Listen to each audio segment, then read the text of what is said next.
तो गाँव में बच्चे कई तरह के होते हैं। एक बच्चे होते हैं आवारा किस्म के, जो मतलब माँ बाप को भी धोखा देते हैं, उधर स्कूल जाते हैं तो गुरुजी को धोखा देते हैं, तो ऐसे लोगों का जीवन खराब हो जाता है। एक ऐसा ही लड़का था गांव में जो माँ बाप के कहने राह में नहीं करता था, लेकिन माँ का प्रेम होता है। गलत भी बच्चा है तो आंचल से उसको छाया देना चाहती है। बच्चा उनका गलत है लेकिन फिर भी उसको बचाना चाहती है। तो लड़के का बाप जो था वो देखा कि भाई मेरा लड़का तो अच्छा काम कर नहीं रहा है, और जब घूम फिर के बाहर से आवारागर्दी करके आता है तो माँ इसको खिला देती है। तो पहले तो कहा कि इसका खाना बंद करो, तो माँ ऊपर से कहती थी आज आपको खाना नहीं मिलेगा, आज एकदम सख्त आदेश दिया है तुम्हारे पिता खाना नहीं मिलेगा, और धीरे से रोटी खिला देती। माँ का प्रेम होता। तो बाप सोचा कि देखो हमको खुश करने के लिए उसको डांटती है, अब इसे खिला देती है। तो देखो गलत काम या सही काम, बड़े समझदारी से मेरी बात सुनना। गलत क्या है सही काम, दो ही काम दुनिया में है, पुण्य और पाप है, धर्म है अधर्म है, अच्छा है बुरा है, नेक और बद है, तो दो ही है। लेकिन ये दो, अच्छा और बुरा, नेक और बद, पाप और पुण्य कितना भी होता है, एक दिन के लिए होता है, एक टाइम के लिए होता है। दुनिया का कोई बुरा से बुरा काम करो, दुनिया का कोई बुरा से बुरा काम, लेकिन जिस दिन फर्स्ट दिन होगा उसी दिन तुम्हारे दिल में डर रहेगा कि कहीं पकड़े न जाए, नहीं तो मुश्किल हो जाएगा। अब कहीं पहला दिन बच गए तो तुम्हारे लिए वो बुरा काम नहीं रह जाएगा। कल क्या होता है, आदत बन जाती है कि कल नहीं पकड़ाए तो आज भी नहीं पकड़ाएंगे। लेकिन बुरा तो बुरा है, तुम पकड़ो ना पकड़े जाओ, लेकिन बुरा तो बुरा है, उसका परिणाम तो बुरा ही होगा। तो माँ रोज रोटी चुपके से खिला देती थी, ऊपर से डांटती थी कि खाना नहीं मिलेगा। बाप सोचा कि इस राजनीति से तो मैं तंग आ गया हूं। तो बाप ने कहा कि सुनो, कल से घर में खाना बनेगा ही नहीं। जब तुमको खाना नहीं मिलेगा तो बेटा को कैसे मिल जाएगा। तब माँ सोची कि अब तो इसके कारण मेरा भी गया, अब इसको रोटी चुपके से खिलाती थी, अब हमको कौन खिलाएगा जब खाना बनेगा नहीं। तो माँ कही कि बेटा अब कल से तो मेरे भी रोटी पर आले पड़ गए, अब तो या तो तुम कोई रास्ता चेतो, और नहीं तो कल से तुम भूखे मरो, हम भी भूखे मरे। बाप तो कल से खाना बंद कर दिए घर का। तब लड़का सोच लिया जी अब क्या करें, मेरे कारण माँ को भी सजा हो रहा है। कहा कि माँ बात तो सही है, इतना बड़ा शरीर हो गया और अभी तक हमने कोई काम किया नहीं, तो हम क्या करें, कल से पेट के लिए कौन सा उद्यम करें। तो माँ बोली कि देख बेटा, जब तुम कोई काम किया ही नहीं, किसी से संपर्क किया नहीं, किसी की बात माना नहीं, तो गुरु किस काम के होते हैं। तो एक खानदानी गुरु होते हैं कनफुका, जो शादी ब्याह में कनफुका लिया जाता है, और एक सदगुरु होते हैं जिनकी मैं चर्चा कर रहा हूँ, ये सदगुरु लोग हैं। तो कहे कि जो हमारे गुरु महाराज है खानदानी गुरु, उनके पास तुम चले जाओ और उनके पास जाकर के तुम ये बात कहना, तो जरूर कोई ना कोई रास्ता बता देगा। गुरु उसी का नाम है, गुरु नाम अंधकार और गुरु नाम प्रकाश, जो अंधकार को प्रकाशित कर दे उसका नाम गुरु होता है। तो कहा कि तुम गुरु के पास चले जाओ, वो तुमको रास्ता बता देंगे। अब वो लड़का जब जाने लगा, माँ का पेट छुआ तो आंख से आंसू आ गया। तो बेटा का प्रेम, माँ के आंख से भी आंसू आ गया, वो भिगोने लगी। कहा कि रुक जाओ। अंदर गई, बक्सा खोली तो बक्से में 3 पैसा था, 3 पैसा निकाल कर लाई। कही बेटा मेरे पास तो कुछ है नहीं, लेकिन मैं देखा तो बक्से में 3 पैसा रखा हुआ था, ये तुम ले लो मेरे तरफ से, मेरा आशीर्वाद समझो, या रास्ते का खर्चा समझो, ये अपने जीवन के लिए जो समझो, ये 3 पैसा। बच्चा 3 पैसा लिया, पॉकेट में रख लिया और पॉकेट में रख करके चल दिया, गया गुरु महाराज के पास। जब गुरु महाराज के पास गया तो गुरु महाराज ने देखा कि तो फलाना का लड़का आ रहा है, ये तो कभी मेरे पास आता नहीं था, ये तो किसी के पास जाता नहीं था, ये तो आवारा लड़का था, मेरे पास क्या करने आ रहा है। तो गुरु महाराज कहे कि अच्छा आने दो। नजदीक में आया, प्रणाम किया, कहो बच्चा कैसे आया। कहा गुरु जी आज पिताजी ने हमारे और माता जी का खाना बंद कर दिया, और मैं जीवन में तो कोई काम किया नहीं, लेकिन अब ये सोचता हूं कि कल से क्या करें। तो गुरु महाराज ने कहा कि देख बेटा, तुम मेरे पास कभी आया नहीं, मुझसे संबंध बनाया नहीं, और आज अगर आ रहे हो तो गुरु अगर ज्ञान देंगे, गुरु उपदेश करेंगे तो गुरु को दक्षिणा चाहिए, तो कुछ दक्षिणा दो तो तुमको ज्ञान देना। तो पॉकेट में हाथ लगाया तो 3 पैसा था, उसमें से 1 पैसा निकाला और गुरु जी के हाथ पर रख दिया, कहा कि ये दक्षिणा है आपका। गुरु जी ने 1 पैसा लिया, पॉकेट में रख लिया और कहा कि देख बेटा, तू कहीं निकल जाए यहां से, चला जा, और तुमको कोई भी काम मिले, छोटा से छोटा और बड़ा से बड़ा, जो भी काम मिले, जिसके यहां नौकरी मिले, जिसके यहां काम मिले, उस काम को पकड़ लेना। ये मत समझना कि ये छोटा काम है, लेकिन जिस काम को पकड़ना उसको मेहनत और ईमानदारी से करना। काफी अच्छा गुरु जी, एक रास्ता तो मिला कि कोई काम मिले तो पकड़ लेना, लेकिन मेहनत ईमानदारी से करना। तो कहा गुरु जी ये तो आपने अच्छी बात बता दी, कुछ और? कहा कि 1 पैसा 1 ज्ञान, 1 पैसा दक्षिणा मिला, 1 ज्ञान दे दिया, और क्या और चाहिए? तो पैसा तो फिर पॉकेट में हाथ लगाया, फिर 1 पैसा निकाला, फिर हाथ पर गुरु जी के रख दिया। गुरु जी ने उसको पॉकेट में रखा, कहा कि बेटा एक बात ख्याल रखना कि कभी किसी से झूठ मत बोलना। ये दूसरा ज्ञान है दूसरे पैसे का, कभी किसी से झूठ मत बोलना। और कहीं बुराई, कोई बुरा काम कर रहा हो, कहीं कोई बुरा काम कर रहा हो तो उसको उछालना हो, कोई गलत काम कर रहा है तो उसको उछालना हो, उस पर तुम पर्दा न करना। गुरु जी बहुत अच्छी बात आपने बताई, हमारे जीवन के लायक तो बहुत अच्छा चीज आपने दे दिया।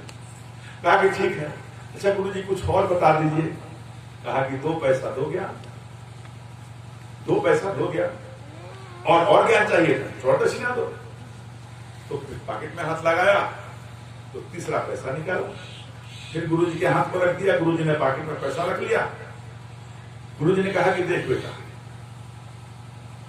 कहीं अगर सत्संग हो रहा हो, कहीं सत्संग हो रहा हो तो घी का घड़ा फूट जाए, घी घड़ा तो समझते हो, बहुत बेशकीमती चीज तुम्हारा लॉस हो रहा है, घी का घड़ा फूट जाए, बेशकीमती चीज लॉस हो रही है तो उसको हो जाने देना, लेकिन सत्संग जरूर सुनना। आगे बैठना या पीछे बैठना, लेकिन पूरी बात सुनना, पूरी सत्संग सुनना। करके अच्छा गुरु जी, तब सोचा जी अब अगर गुरु जी से रिक्वेस्ट करेंगे तो कुंजी तो गायब है, अब तो ज्ञान मिलेगा नहीं। कहा कि अच्छा सरकार। गुरु जी को प्रणाम किया, बच्चा वहां से चल दिया। तो पहले तो राजा लोग होते थे, 10, 20, 50 को उसका राज हुआ करता था, तो अपने राज को पार कर गया, दूसरे राज में गया, उस राज को पार करके तीसरे राज में चला गया। तो देखा कि एक आदमी खड़ा है और 10-12 आदमी कुदारी फावड़ा हंसुआ खुरपी लेकर के एक बगीचे में काम कर रहे थे। वो बगीचा फूल का बगीचा था। उस बगीचे में जो फूल लगे थे, फूल के पौधों में रुख नहीं था, न हरियाली थी, न फूल लगे थे, न पौधे कतार में थे, न नीचे के दूर माटी निकले हुए, सब लोग मतलब समय काट करके तनख्वाह ले रहे थे। कहा कि लोग इतने कुदारी फावड़ा लेकर खड़े हैं और बगीचे की स्थिति दयनीय होती जा रही है, इसका मतलब लोग ईमानदारी से काम नहीं कर रहे हैं। तो वहां एक आदमी बगल में खड़ा था, पूछा कि आप कौन हैं? तो कहा कि मैं मेट हूं। मेट समझते हो ना, 10-12 की टोली मजदूर को होती, उसमें एक मेट हो जाता है। तो कहते आप क्या करते हैं? कहा कि ये बगीचा है, इसका मैं देखभाल करता हूं। तो ये लोग क्या करते हैं? कई उसकी काम करते हैं, सफाई करते हैं, घास भूसा निकालते हैं, मिट्टी बराबर करते हैं, पानी देते हैं, तो पौधे में फूल फल लगता है। तो कहा कि जब 12 आदमी खड़े हैं और पौधे की स्थिति दयनीय होती जा रही है तो ये लोग कर क्या रहे हैं? कहा कि अरे तनख्वाह तो मिलता है क्या? कहा कि अगर 12 आदमी आप खटा रहे हैं तो इनको अलग कर दीजिए और हमको एक अकेला रख दीजिए, कल से इसका जीवन क्या कर देगा। क्यों? कि गुरु की वाणी काम कर रही थी कि छोटा से छोटा काम मिले तो ले लेना, लेकिन करना ईमानदारी से। और देखा कि ये लोग हंसुआ खुरपी लेके खड़े हैं, काम कुछ नहीं कर रहे हैं। तो कहा कि ठीक है तुम रह जाओ। मालिक को पावर था, रख लिया।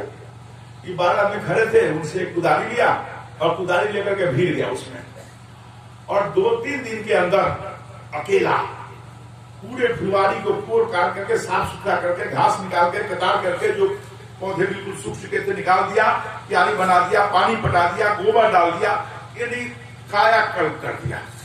3-4 दिन के अंदर अंदर तो फुलवारी का रुख इतना सुंदर हो गया कि मालिक सोच नहीं सकता था इतना सुंदर फुलवारी मेरा बगीचा हो जाएगा। 12 दिन बैठ के पंखा ले रहे थे। जाको राखे साइया मार सके ना कोई, बाल न बाका कर सके जो जग गई हो। इस पर मालिक सहाय हो जाता है, उसका कोई कुछ कर सकता है क्या?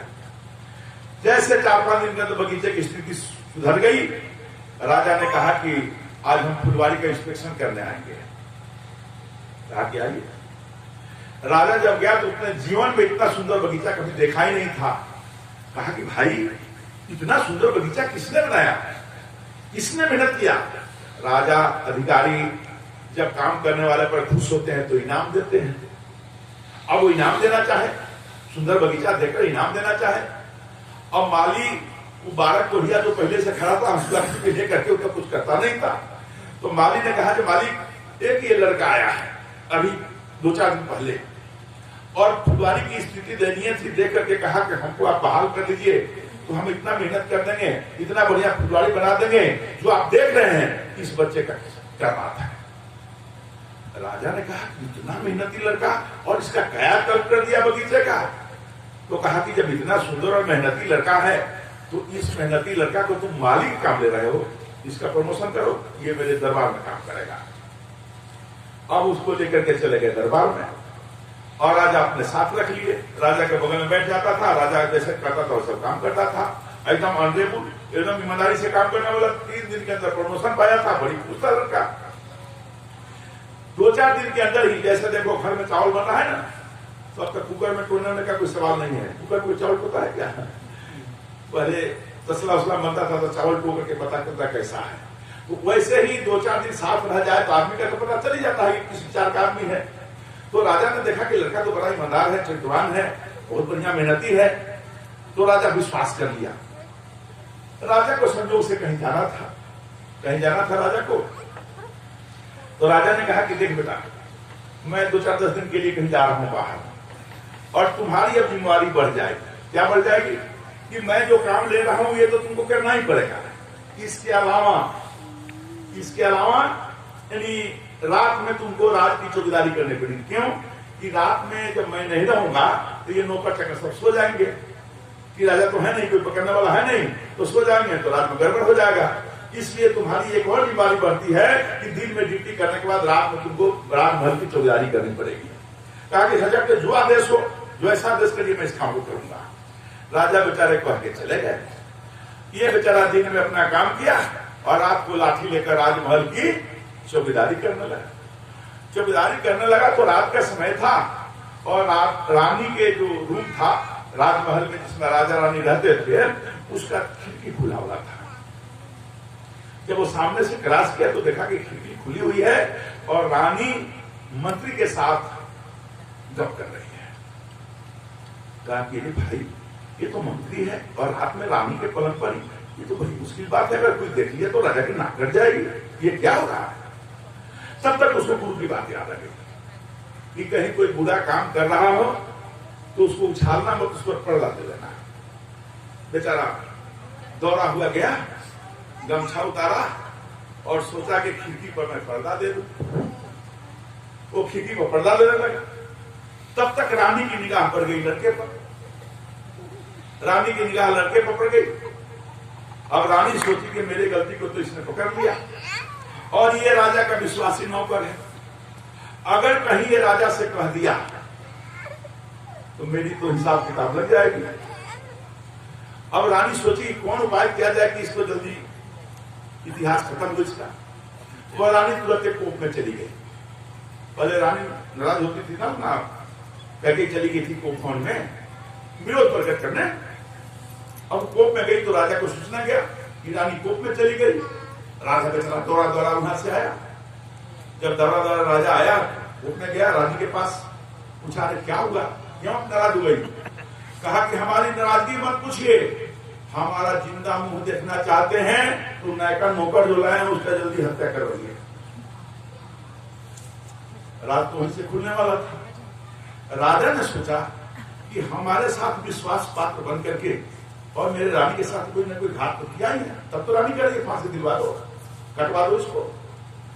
राजा ने सोचा आग न पाछ, राजा ने कहा कल मरवाऊंगा आप चलिए। तो भाई अब नौकर की बात और पत्नी की बात, तो कोई ये पत्नी को तरजीह देगा। राजा पत्नी की बात मान गया और सुबह में जल्लाद को बुलाया और जल्लाद को बुलाकर कहा कि देख तू लोग नदी के उस पार चले जाओ, वो पेड़ जो है ना वहीं खड़े होगा नदी के उस पार। कुछ देर के बाद मैं एक आदमी भेजूंगा और जो आदमी तेरे पास जाएगा उसको 2 टूक कर देना, आप गला काट के झोले में रख देना और धर उसका नदी में बहा देना। कुछ देर के बाद एक दूसरा आदमी जाएगा, जो दूसरा आदमी भेजूंगा तो वो झोली सीड वाला उसको दे देना और वो आदमी लाकर रानी को दे देगा, रानी का भी मन पूरा हो जाएगा। जलाद ने कहा कि ठीक है। जलाद बेचारे सुबह में तलवार लिए और चले गए नदी के उस पार, पेड़ के नीचे खड़े हो गए। कुछ देर के बाद राजा ने बुलाया लड़के को, कहा कि बेटा एक बहुत जरूरी काम है, तुम चले जाओ नदी के उस पार, उस पेड़ के पास जाओगे ना तो वहां 2 आदमी खड़े हुए, कहा कि राजा हमको भेजे हैं। ठीक, राजा को प्रणाम किया, चल दिया। जाको राखे साइया मार सके ना कोई, बाल न बांका कर सके जो बैरियो। नदी किनारे एक महात्मा जी बैठ के सत्संग सुना रहे थे। लड़के को गुरु की बात याद आ गई कि घी का घड़ा फूट रहा हो तो फूट जाने देना, लेकिन सत्संग जरूर सुनना। लड़का पीछे बैठ गया, सत्संग सुनने लगा और पूरी बात सुनना, तो पूरी बात सुनने लगा। अब वो भूल गया कि राजा का आदेश है कि उस पार जाना है। सत्संग तो करीब करीब 3 घंटे चलता है, 2 घंटे 2.5 घंटे 3 घंटे से कम तो चलता नहीं है। जब हम लोग के साथ में 3 घंटा पहुंचा देता है तो इन लोगों की बात तो छोड़ो। अब राजा ने देखा कि घंटे 2 घंटे बीत गए, वो तो काम पूरा हो गया होगा, तो मंत्री को आदेश दिया कि मंत्री जी आप चले जाइए उस पार। उस पेड़ के पास जाएंगे तो वहां पर 2 आदमी खड़े होंगे, वो आपको एक झोला देंगे, वो झोला ला करके रानी को आप दे दीजिएगा। मंत्री बेचारे को क्या पता कि होने क्या जा रहा है, बेचारे चले गए और चले गए उस पार। और दोनों आदमी तो पहले से तलवार लेकर खड़े ही थे। मंत्री के जाते ही वो लोग समझे कि राजा का भेजा हुआ ये आदमी मंत्री है उसका, उन्होंने 2 टुक कर दिया, सर अलग और धर अलग हो गया। धर उठाया नदी में फेंका और सर को झोले में डाल दिया और झोला लेकर के पेड़ के नीचे रख दिया और दोनों खड़े हो गए। काम ड्यूटी खत्म हो गई। इधर जब 3 घंटा सत्संग बीत गया, सत्संग समाप्त हुआ तो प्रसाद बटा। जब लड़का प्रसाद लिया, गुरु को याद किया, तब उसको याद है कि राजा ने तो हमको भेजा था वहां जाने के लिए, हम तो बीच में सत्संग सुन लगे। अब तब तक 3 घंटा का समय बीत गया। अब लड़का दौड़ा दौड़ा यहाँ से चला और जल्दी नदी के उस पार गया और जैसे पेड़ के नीचे गया तो वहां 2 आदमी खड़े थे और वो लोग कहा, बेटा ये है झोला और ले जाकर रानी को दे देना। लड़का बेचारा झोला उठाया, नदी के इस पार आया, राजमहल में पहुंचा। राजा ने देखा कि लड़का तो झोला लेकर के आ रहा है, हिसाब तो गलत बैठ गया। तो राजा सोच के तो कुछ नहीं बोले। अब राजा को क्या हिम्मत कहने का था कि कहानी कहां से पलट गई। हमने तो कहानी अजीब लिखी थी लेकिन गजीब कहानी हो गई। तो राजा तो बेचारे चुप, कुछ बोल नहीं रहे हैं। लेकिन जब रानी के पास पहुंचा और रानी ने देखा कि लड़का झोला दे रहा है जिसमें मंत्री का सिर रखा, तो बेहोश हो गई। कहे कि अब तो जो तब न हुआ सो अब होने जा रहा है, जो तब न हुआ सो अब होने जा रहा है। राजा सोचने लगे हुआ कैसे, ये हुआ कैसे, मैंने पहले इसको भेजा और यही आदमी सिर लेकर के आ रहा है। तो कहा कि बेटा तुम पर तो हम बहुत विश्वास करते थे, लेकिन तुम विश्वास पात्र आदमी नहीं निकला। तुम बता कि मेरे पास आया कैसे, तू अपना इतिहास बता। अब ये क्रोध में थे कि हम इसको हम मार दें।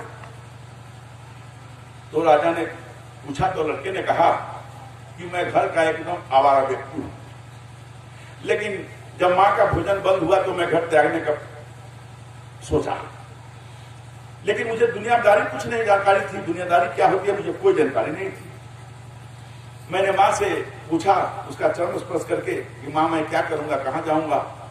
तो उसने कहा कि बेटा हम तुमको दुनिया के विषय में क्या बता सकते हैं, दुनिया के विषय में बताने के लिए तो गुरु हुआ करते हैं, गुरु लोग बताते हैं, चले जाओ गुरु के पास। तो मैं अपने गुरु के पास गया। तो तुम्हारे गुरु ने क्या कहा? तो गुरु ने कहा कि कोई भी छोटा से छोटा काम मिले उसको तुम पकड़ लेना और मेहनत ईमानदारी से करना। तो तुमने क्या किया? कहा कि मैं आया तो 12 आदमी खड़े थे सुगा खुरपी कुदाल लेकर के, लेकिन बगीचे की दयनीय थी। तो मैंने देखा कि ये लोग बैठ करके क्या कर रहे हैं, फुलवारी में कल तनख्वाह राजा से ले रहे हैं, काम नहीं कर रहे हैं। मैंने मेट से बोला, मेट ने मुझे रख लिया और 4 दिनों के अंतर्गत जो 12 आदमी प्रतिदिन काम करने वाले काम नहीं कर सकते थे वो मैंने 4 दिन में करके दिखाया, जिसके एवज में आपने हमको प्रमोशन देकर के 4 दिन में प्रमोशन देकर अपने लाभ रख लिया। राजा ने कहा तुम्हारे गुरु ने तो बहुत अच्छा ऊंचा शिक्षा दिया था, तो केवल यही दिया था, किसी आगे और कुछ कहा था? कहा कि और कुछ कहा था। क्या कहा था? तो कहा था कि कहीं कोई बुराई हो रही हो तो उसको उछालना मत, पर्दा दे देना। तो तुमने कोई राज्य में बुराई देखी क्या? हमारे राज्य में तुमने कोई बुराई देखी क्या? अब सोचा कि भाई राजा से रानी की बात कैसे सुनाऊं, उसको क्या पता कि मेरा गर्दन कटने वाला था। कहा कि राजा से ये बात कैसे सुनाऊं? तब तक गुरु की बात याद आ गई कि कभी झूठ मत बोलना। अब सोचा कि कहीं झूठ बोलूं तो कहानी पलट जाएगी। तब उसने कहा कि सरकार आपने मुझ पर 2 जिम्मेवारी ला दी, एक तो रात का काम, दूसरी चौकीदारी। और मैं चौकीदारी कर रहा था तो लाठी लेकर पहरा देते वक्त हमने अपने आंख से देखा कि मंत्री और आपकी पत्नी एक पलंग पर बैठी है। मैंने देखा कि अगर मेरे अलावा कोई देखा तो आपकी नाक कट जाएगी। तो फिर तुमने क्या किया? कहा गुरु ने कहा था कि पर्दा दे देना। तो सरकार में जाकर पर्दा देने का प्रयास किया। इसके बाद क्या हुआ? कहा कि पर्दा देने के पहले तो रानी की नजर मुझ पर पड़ गई। तो राजा ने समझ लिया कि जो कुछ होता है मालिक के। राजा को समझने में देर न लगी कि रानी को क्यों गई थी और इस लड़के की हत्या करने के पीछे रानी का राज क्या था। राजा को समझने में देर, इसलिए दूध का घड़ा फूट रहा हो तो फूट जाने देना, घी का घड़ा फूट रहा हो तो फूट जाने देना, लेकिन जब कान में आवाज पड़े कि सत्संग होने जा रहा है तो सब काम छोड़ के आना। इसमें क्या क्या भरा रहता है और क्या क्या कब किसको क्या मिल जाएगा तुमको क्या पता है। एक शब्द अगर बाण की तरह लग गया। महात्माओं के पास लाठी गोली डंडा नहीं होता। ये जो देख रहे हो, जो लोग बैठे हैं तस्वीर के रूप में देख रहे हो ना, लेकिन सामने पड़ जाए तो फिर बोलती बंद हो जाती है। क्यों मारते हैं क्या? नहीं, प्रेम देते